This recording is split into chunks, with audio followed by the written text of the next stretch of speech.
Hello, everyone. I'm Colleen Kelly, the CEO of Concern Worldwide. Before we start, I just want to remind everyone that technical difficulties do happen. So if you get dropped off the webinar at any time during the session, you can link back onto the same link that was sent to you earlier, and you will be able to get back in. Anyone who spends time engaged in humanitarian or development work soon recognizes one undeniable fact.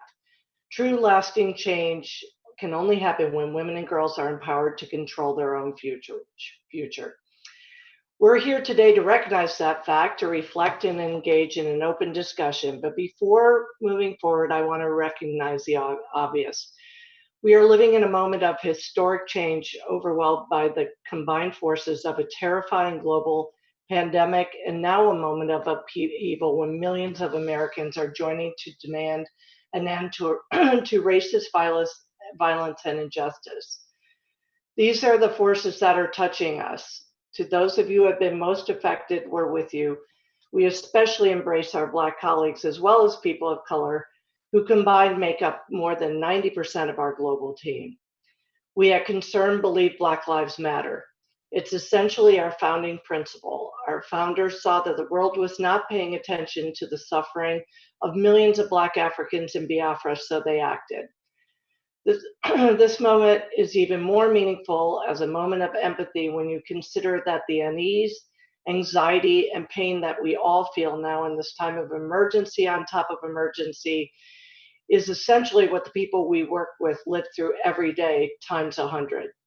Today, we should have been at our annual Women of Concern luncheon in New York City, celebrating our two amazing honorees, Shelley O'Connor, Chairman and CEO of Morgan Stanley Private Bank, and Andrea Ianello, President and Chief Commercial Officer at L Markets. COVID-19 forced us to cancel our event this year and instead come together next year. By the way, please hold the date for March 23rd, 2021. But even though the luncheon is postponed, our work supporting women and children and raising critical funds is never going to stop.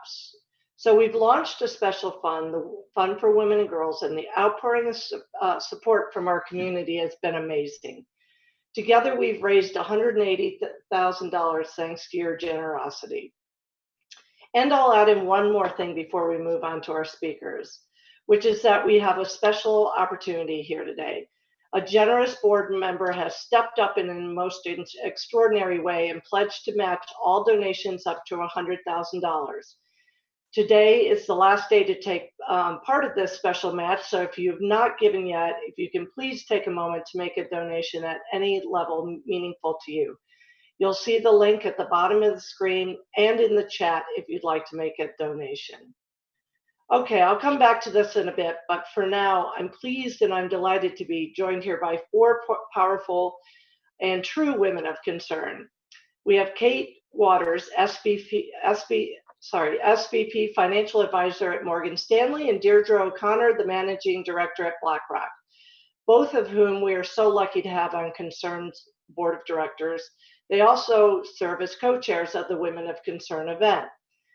And Kate is actually a former honoree of ours from 2016. We also have Allyson Brown Kenney, one of the longest serving members of Concern Worldwide's U.S. team and our director for the program on Humanitarian Leadership, which is a concern-led consortium with Harvard Humanitarian Initiative and International Medical Corps. And last but not least, I'm thrilled to also announce that we have Amina Abdulla, one of our Concern's most incredible country directors, dialing in all the way from Kenya. Thank you so much, Amina, for joining us. So please join Kate and Deirdre. So I want to start with Kate and Deirdre. As I mentioned, they're both Concerned board members and serve as our event committee co-chairs. Kate, Deirdre, you're both very committed to our mission and specifically to our luncheon and the programs with women and girls. And so much that you do, so much so that actually you both helped bring in our 2020 honorees for the luncheon who will be with us next year. Can you give us a sneak peek and tell us a little bit about them? Deirdre, I'll start with you. Yes, so Andrea Ianello is one of our women of concern. She's currently President and Chief Commercial Officer of LMR KTS. Previously, she was Head of Research at the Department of Treasury and a partner at IBM. She is an incredibly dynamic leader in our industry. I've known Andrea for years through many cross-industry initiatives where we both worked together on advancing the women's agenda. Most recently, we sat on the board of the Women's Bond Club, where the goal was to advance women in the financial services industry and shape the future of our industry. She's been very focused on career development and education, empowering women to lead, and providing opportunities to give back to our communities. When we nominated Andrea to be our Woman of Concern this year, she graciously accepted immediately. She really sets the standard for Women of Concern, Kelly. That's amazing. Thanks so much, Deirdre. Kate, what about you? Sorry, I have a technical difficulty. You're in for a real treat. Shelley O'Connor is one of the most powerful people on Wall Street, not only a woman on Wall Street. She is the CEO and chairman of Morgan Stanley's private bank. She has been with the company for 30 plus years, which is a pretty incredible feat in and of itself. She is a groundbreaker. She is an innovator. She is a champion for women.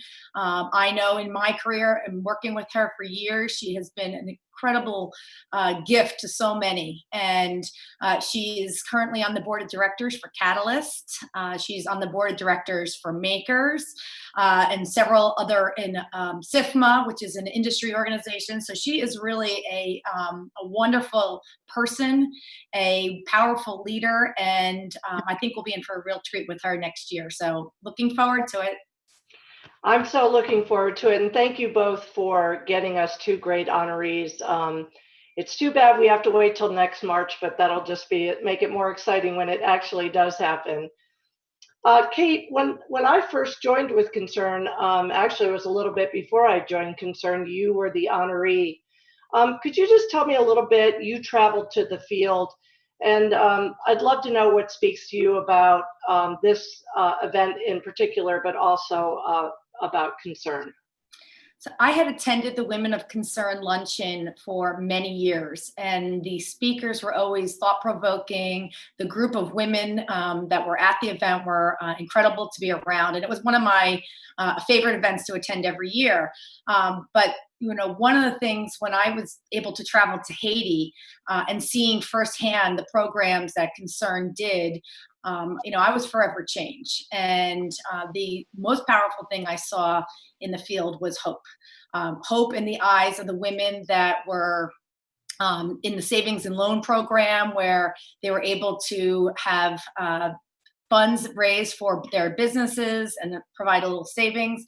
Hope in the eyes of children that we saw in the schools. Hope in the faces of people that we saw that Concern had changed their lives. And when I was asked to join the board, I said right away I wanted to be involved with a group that was not only helping change the lives of women and children, but helping change the lives of the world. And it's been incredible to see the programs in action. And I hope that many of you who are not as involved with the organization get more involved, because it's really, truly powerful to see what they've done. Great. Thanks, Kate. Deirdre, you have a really interesting background too, and you grew up with Concern. Can you tell us a little bit about that? Sure. So it's always been so important for me to give back to society. I grew up in Ireland, where Concern was a household name from a not-for-profit perspective for over 50 years. I went to a Catholic school, and the nuns instilled that sense of giving back to society from a very early age. So we used to fundraise at my Catholic school when I was like 4 in pre-K 4 or junior infants in Ireland. And I also raised money for my first 5-mile walk when I was about 9 or 10. So it's really, I've grown up with Concern, and it's truly been such an honor to serve on the U.S. Concern board. I love the ability to have impact back in the day, and I'm just so grateful to be able to have a broader reach today with Concern, where they're really just very focused on helping the poorest of the poor. It's a very well-run organization. If anybody knows me, governance is really important. So knowing the governance around Concern is just incredible. And I just think that, working with the board on Concern, it's really allowed me to engage and lead on the required transformation. Everything we do must aim to build more equal, inclusive, and sustainable economies and societies. And we must drive that transformative change. I think the Concern board has highlighted how important it is to narrow the gender-based education gaps, how women are 25% more likely than men to live in extreme poverty, the provision of sexual and reproductive health services is just critical to the health, rights, and well-being of women and children. And women's unpaid care work has long been recognized as a driver of inequality. 243 million women and girls have been subjected to sexual and physical violence in the last 12 months. And this is not just about rectifying long-standing inequalities across the globe, but also building a more just and resilient world. So Concern has given me that opportunity to be part of this, to be part of the change, and to really have a big impact, Kelly. Great, thanks you guys. Just one final question I'd love to put to both of you.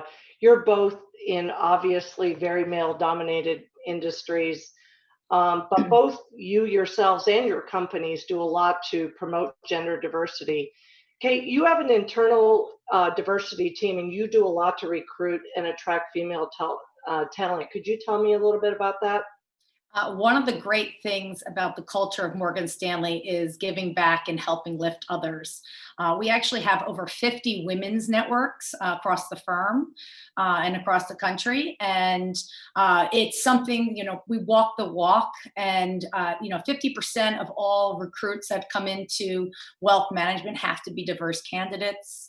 We hold every other year, we hold an annual Women's Leadership Summit where we bring women from all across the firm together to share ideas, to look at ways to lift other women into the financial services world.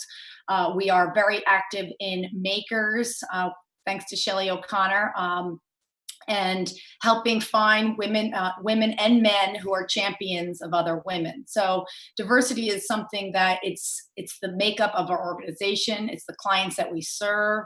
We are very active with Girl Scouts America in terms of providing financial literacy. So we're really looking to help raise awareness and raise awareness for the financial services industry in general in terms of bringing up more women and recruiting top talent. So I've been very fortunate in creating mentoring circles. I've always been involved in that. I was lucky to have mentors that were sponsors of me and who helped create that. And I look at my responsibility to help do that as well. That's great. That's great, Kate. Deirdre, I know you've also been involved in diversity and for really for the last 20 years throughout your career. Can you tell me a little bit about what you've been doing and what you've done? Sure. So I came to the U.S. I emigrated from Ireland 24 years ago. And my first day on Wall Street, a senior guy pulled me aside and said that I should wear a black blazer and a white button-down shirt so that I could fit in better. Now, I don't think he told me that because I was wearing a fluorescent orange dress or anything that day, but he was basically advising me that on me to fit into the white male mode. He advised me that I should check 50% of myself at the door and act more like a man. Needless to say, I chucked out that mold out the window, but it took me 2 years to abandon that advice, trying to navigate what I should do and what I shouldn't do. But from that day forward, I have been laser focused on investing in other people's potential and ensuring every person has a seat at the table, regardless of gender, skin color, sexual orientation. And I've been very focused on challenging gender stereotypes, find ways to amplify a variety of voices, ensure fair promotion practices. I sit on the CEO Advisory Committee for the Diversity Project for North America, and we seek to drive measurable change in the asset management industry as a whole. We promote diverse and inclusive asset management industry with the right talent to deliver the best possible results. So diversity to me is my passion project. I love my BAU, my day job, but elevating others, elevating and amplifying other voices that don't look like me is something that I take very seriously. That's great. Thank you, both of you. And we're so proud to have you on our board and all the work you both do at your companies and obviously for Concern. Thank you so much, both of you, for joining today. And thanks for the exciting honorees for next year. And it's going to be a great luncheon and we'll just have to wait for March. But thank you so much. Thank you, Colleen. Well, now you've heard from our two co-chairs, Kate and Deirdre. I want to turn it over to our Concern experts to tell you a little bit about our programming with women and girls. Allyson, I'm going to turn it over to you. It's encouraging to be here today to share how Concern's gender equality programs are helping to change the lives of women, men, and children around the world. And echoing Deirdre and Kate, we at Concern believe that women are powerful change agents in their communities. That's why uplifting and empowering a woman doesn't just impact her, but also her family, her community, and ultimately the world. Concern focuses on gender equality as a means to empower people living in extreme poverty to improve their lives. And every program that Concern implements is gender sensitive, meaning it identifies and takes into account the different needs, abilities, and opportunities of girls, boys, women, and men. Our ultimate aim, however, is to move from gender sensitive to gender transformative on all programs. And this means working with communities to develop programs that transform the root causes of gender inequality at many layers of society, from the individual to the community to national policy. And in 2018, we reached 12 million women and girls across our programs in 23 countries. To be certain, we're seeing an impact. However, across the world, so many women and girls still do not have access to or control over resources and services, as Deirdre was mentioning. They live in fear of gender-based violence, are denied education, and have to say no and have no say over decisions in their homes. I'm going to share a few photos, so please bear with me as I pull those up, and hopefully we won't have too many technical difficulties. For instance, girls are still much more likely than boys to be completely excluded from education, despite all the progress that's been made over the recent years to increase the number of girls in schools. According to the World Bank, 130 million girls will never set foot inside a classroom. Educated women tend to be healthier, have fewer children, marry when they're older, and have higher incomes. And what does this mean for their families?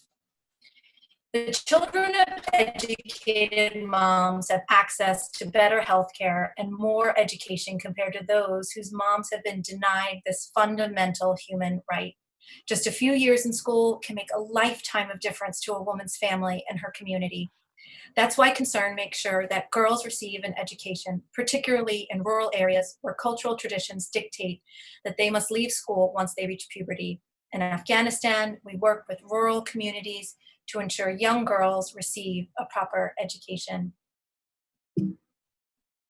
In terms of healthcare, it isn't surprising that people living in poverty have poor access to quality healthcare, but it's not just a symptom, it's also a cause.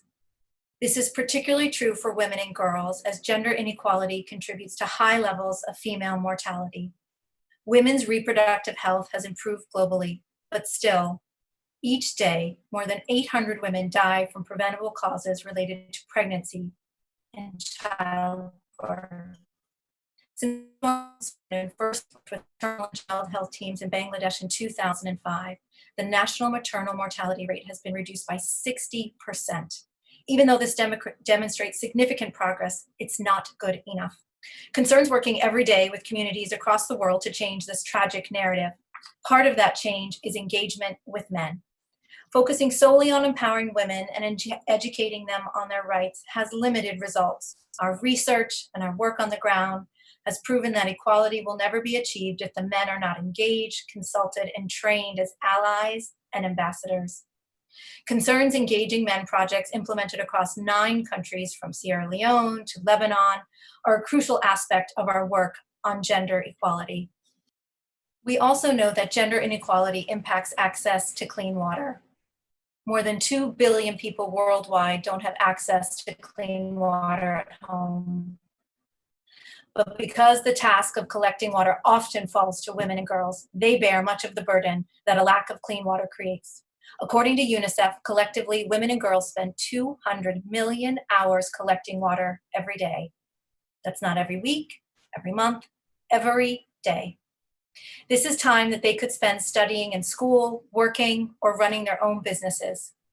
Building a well that's closer to a community, even if it's a 15-minute walk away, increases education enrollment by 12% for girls. Among many other objectives, Concern's water, sanitation, and hygiene programs build wells and boreholes, eliminating this barrier to a better future for women and girls. I could share more examples of how gender inequality is at the heart of Concern's programs, but would like to shift to talk about COVID-19's impact on women and girls, and welcome Amina Abdulla, Concern Kenya's remarkable country director. I'm humbled and delighted to introduce Amina. She's a humanitarian and development specialist focusing on food security, social protection, resilience building, and resource mobilization. With over 17 years of experience in the field of community development and participation, she's helped establish Concern Kenya as a leader and an innovator, especially in the fight against poverty and hunger. Amina, thank you again for joining us today.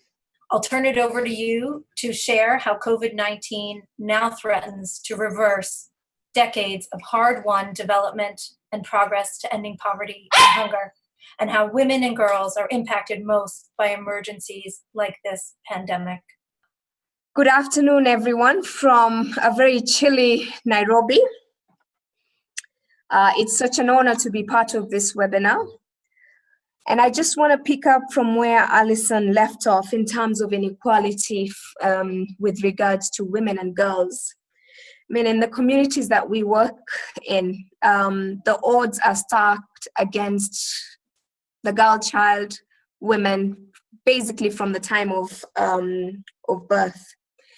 While there are efforts that have been put in place in the communities where we're working in to create opportunities, empower women, and make men as allies in the journey towards equality, COVID-19 has brought in new dynamics that are threatening the gains that have been made so far in these communities that we're working in.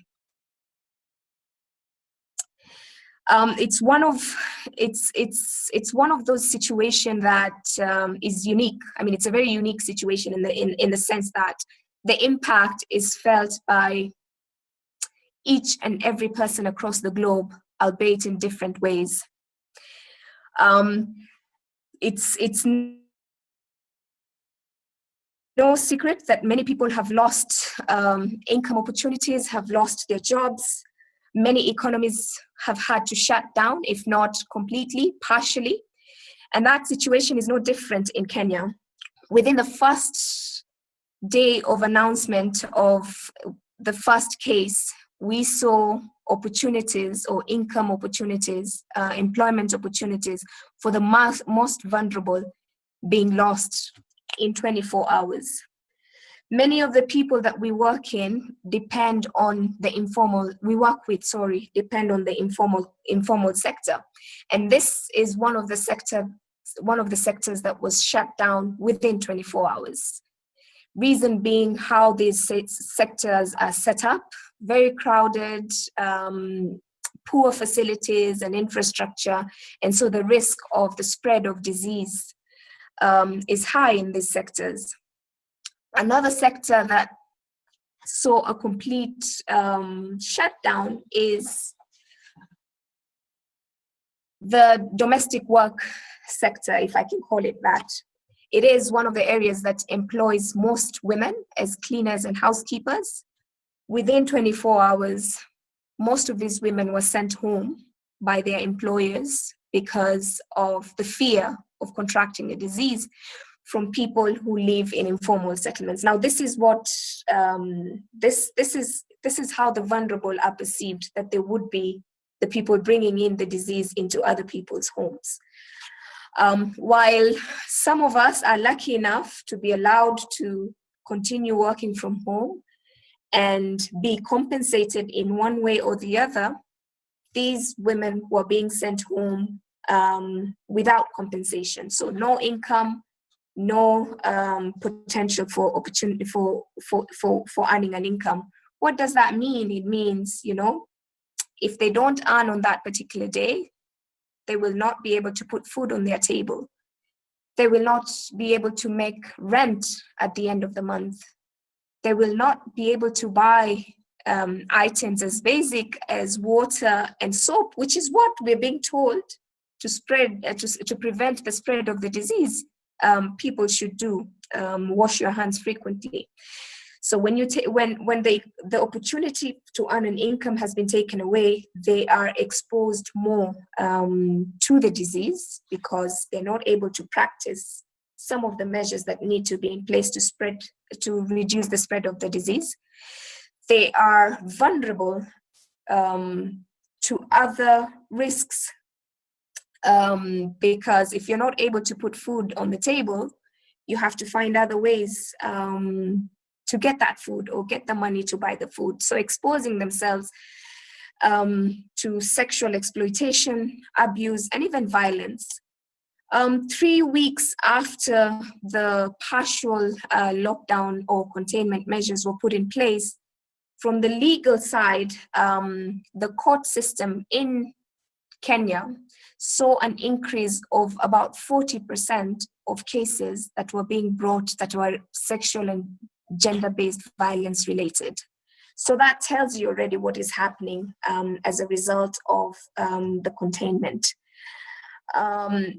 Schools closed, and schools provide one of the safest places, in many instances provide one of the safest places for children, particularly girls.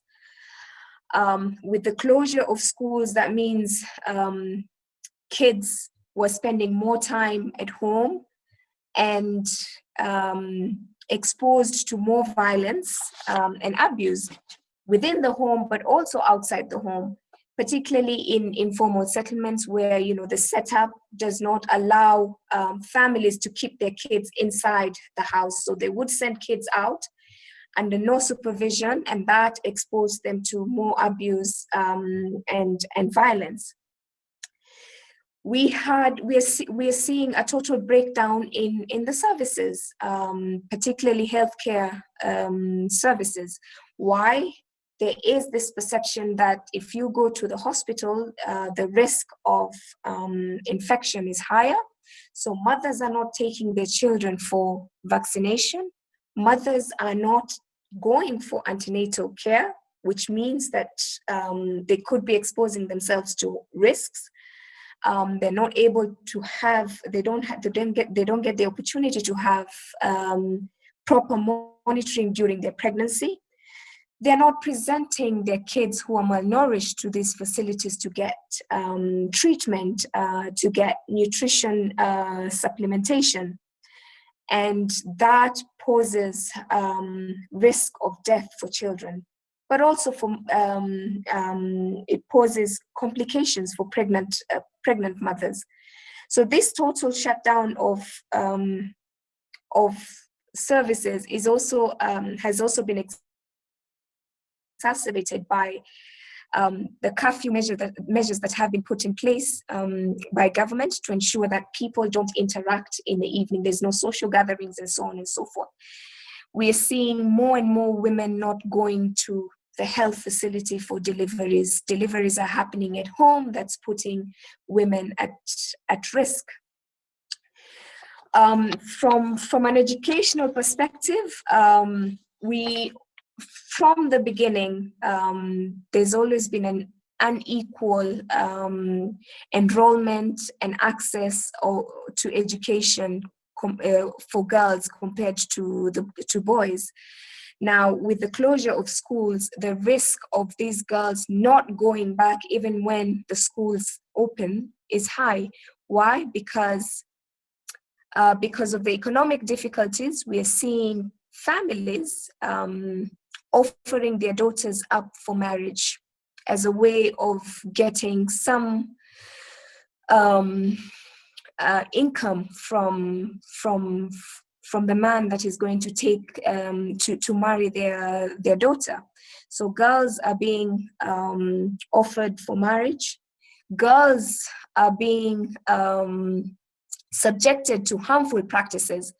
We've seen an increase in the practice of FGM over the last 2 months because girls are at home and they're not in school. So communities are taking this opportunity to subject them to such practices.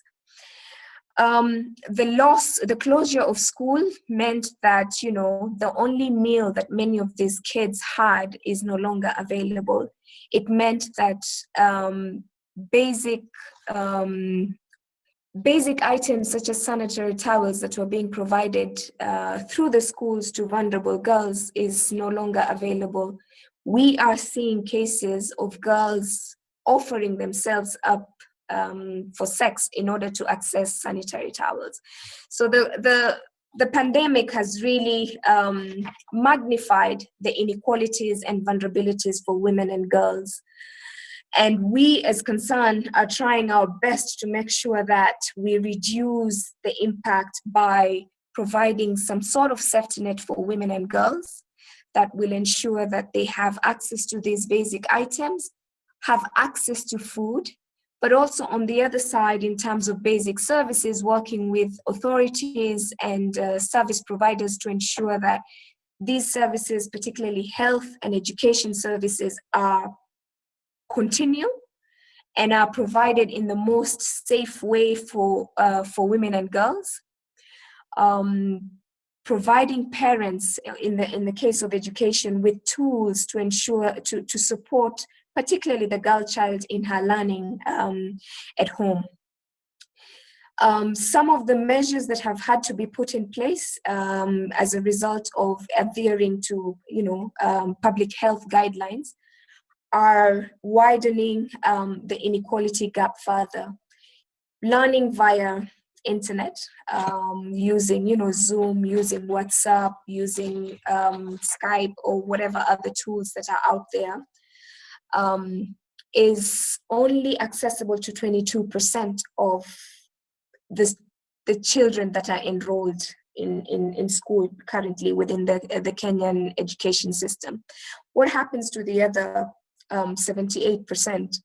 Looking at options of using the radio, looking at options of having community resource persons that would get lessons via WhatsApp and share it with kids, of course, observing the public health protocols and guidelines. So making sure that no child is left behind during this period. We are also working with government to put in guidelines that ensure that some of these services continue, that each and every part of the hardest to reach areas have access to health services, have access to water, because you can't keep telling communities to wash their hands with soap regularly and sanitize when these facilities are not available. So the pandemic has highlighted the level of inequality that exists, and that we need to step up our efforts now more than ever.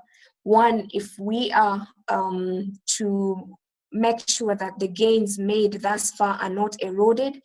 And secondly, if we are to make sure that 10, 20, 50 years from now, the same scenario does not repeat itself.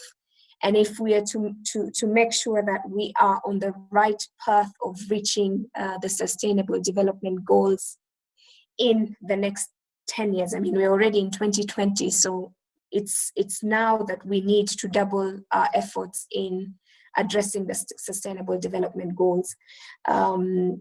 If we had met the first phase of the development goals, that is the Millennium Development Goals, we probably would be in a different situation in many of these countries, in many of these communities at the moment, in as far as dealing with this pandemic is concerned. Luckily, in many of these countries where we're working, the numbers that we're looking at the moment is very low, yeah, in terms of COVID-19 cases. But if we don't double our efforts now, I think 6 months we'll be talking of, it would be in a completely different situation, and that would be tragic. So this is the time to double our efforts in improving the health system, improving access to health services, improving access to all the other basic services, water, education, and so on and so forth. So I'd like to stop there and hand over back to Colleen. Amina, thank you so much for giving us that really incredible inside view of the challenges in Kenya that so many are facing, and as always, especially women and girls. I was lucky enough to see that work, incredible work that you and your team does in person in Kenya. And we thank you for all you do every day to help those in need, especially, again, women and girls. Thank you also to Kate and Deirdre for joining us and for your expertise in the work you do, both every day at your companies and the work you do on our Concern board. Just a quick reminder that if you have questions, we're going to get to the Q&A quickly. There's a little Q&A button at the bottom of your screen. Please throw in questions there and we'll get to those, and you can ask any of our panelists and we'll get to those very quickly. Just a reminder, if you joined late, we've launched a special fund to help further our work for women and girls, and it's usually this luncheon that is such a big head start on that, especially as you heard from Amina, the added difficulties of what's happening with COVID-19. Just also a reminder that a very generous board member has offered to match any donation, and today is the last day, up to $100,000 if you're able to donate. If you are, any amount, there's a link in the chat function at the bottom of your screen, or you can always contact one of our staff members. You'll see on the slide here, there's some examples of just how vital your gift is making an impact, and especially now during this global health emergency. Okay, so I was just about to move on to the Q&A, but I just heard from our team that a donor has contacted us to let us know that they're going to be donating $25,000. That's incredible. Thank you so much, and thank you for helping us get close to that goal that we're trying to make up from not having the luncheon. Okay, there's not much time left, and I want to get to a few questions. And we'll be doing this with our Vice President of Communications, Ed Kenney. As I said, also, Allyson Brown, Deirdre O'Connor, Kate Waters, Amina Abdulla are going to turn on their videos now, also for the Q&A. So Ed, I'll turn it over to you. Thank you, Colleen, and good afternoon, everybody. So questions are just trickling in barely via the Q&A function. I can say that if you submit one now, you'll be one of the first in line. So I encourage you to do that. First question for Amina. Amina, you're, as Allyson mentioned, a veteran humanitarian and now a long-serving country director, essentially, in Kenya. Just want you to comment on how you would characterize this particular moment with the emergency on top of emergency, locus on top of COVID-19. In your experience, where does this rate in terms of complexity and difficulty of response and programming? Ed, I think just thinking about it overwhelms you, yeah? And sometimes I tell my colleagues that, you know, like the way the kids say that 2020 needs to reload, and we can start on a different note, because it has given a sense of hopelessness, not just to, you know, the communities that we serve, but also some of us who are working in the humanitarian sector, because you've not even managed to figure out how to deal with the locust after coming out of the drought and the floods, and now you have to deal with COVID. So it's almost taking away, that putting people in a state where they can't see the light at the end of the tunnel. And so what we are having to do with the communities that we're working with is say, look, even with this, we can create our own normal, and trying as much as possible to keep programs running, because if we show up and we are providing veterinary services, there's hope. There's hope. Concern is here providing veterinary services. Means our livestock, our source of livelihood will be taken care of in some way. If we are showing up and giving tools on how to continue home learning in a context where access to internet is limited, then we're giving hope that, even with this, you can still cover your curriculum, you can still continue with your education and make sure that you're not left behind and risk dropping out of school, particularly for the girls. So us being there and making sure that programs are running, interventions are delivered, is giving a sense of hope amidst all this chaos. And it's something that we need to continue doing so that we don't, like I said, we don't lose the gains that we've made so far in these communities, and make sure that come, in the next 5-10 years, that these gaps that exist are reduced significantly. Thank you. Question for Kate and Deirdre. You mentioned part of your work with women and girls included financial literacy and financial inclusion, hugely important, hugely relevant to women and girls here in the U.S. Do you see that work as the kind of tool that can apply to women and girls in the countries where we work? Amina, you may have something to say about that as well. But can it apply across borders, essentially, into the developing world? Yeah, Ed, I'll jump in there. I think so. And what we've seen over the last 3 months is that pretty much a lot can be done online, and it's really taken down the barriers.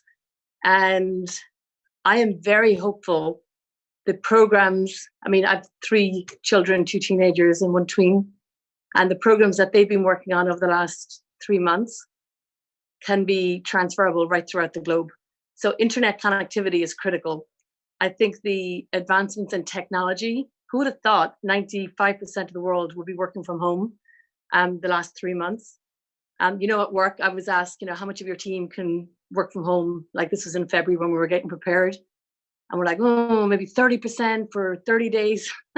It's just incredible what's happened over the last 3 months.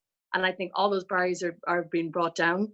And I think the impact that we can have by expanding those programs to the developing countries can be a game changer. I think the advancements in technology is just huge. So I'm very hopeful that we can bring all these barriers down and empower women in the developing countries, because I think that's going to be our key to success. I once heard that when you educate a woman, you educate a generation. And I think there's something very true in that statement. When you give people the tools and confidence to be able to create wealth on their own, to be able to manage that wealth, you give them the ability to provide for themselves and for future generations. So I think financial literacy is critical. It's becoming more and more mainstream in the schools in the U.S., but we still have a long way to go. And certainly when you're working in the poorest of the poorest communities abroad, and you see these women who have been part of Concern's programs, whether it's the cash programs, and you see what they're able to do, it's really incredible. So I think that is key, and hopefully we can all do our part to continue that financial literacy. Great. I see most of the participants here have hung with us, and thank you for that. But we're just reaching the end of our program here in terms of the time we've allotted, and we appreciate everybody staying. I think we'll end the Q&A session here. I'll pass it back to Colleen, but I will say if you have questions that come to you after the program here, please submit them to us and we will happily answer. So with that, I will throw it back to Colleen. Thank you all. Thank you, Ed. And on that note, I see there's a question from Tanya, 2 questions. So Tanya, we'll have someone get back to you with the answers for those questions. Thank you, everybody, so much for joining us today. We hope you enjoyed it. And we hope to see you all next March 23rd, 2021 at the Plaza Hotel in New York City to have the amazing program. Thank you to all our panelists who were just amazing. Amina, as always, so great to see you, and thanks for doing all the great work you do every day. Kate and Deirdre, of course, for the work you do, and Allyson and Ed and the gang at Concern here U.S. Thank you so much. Again, if you can or want to donate any money towards this Women and Girls Fund and the amazing work that everyone's doing in all of our countries that where Concern works, there's a link in the chat. You can always contact anybody in our office, and we'd really, really appreciate it. So thank you to everyone, and thank you for joining us today. And we will be talking to everyone again soon. Thank you so much. Bye-bye.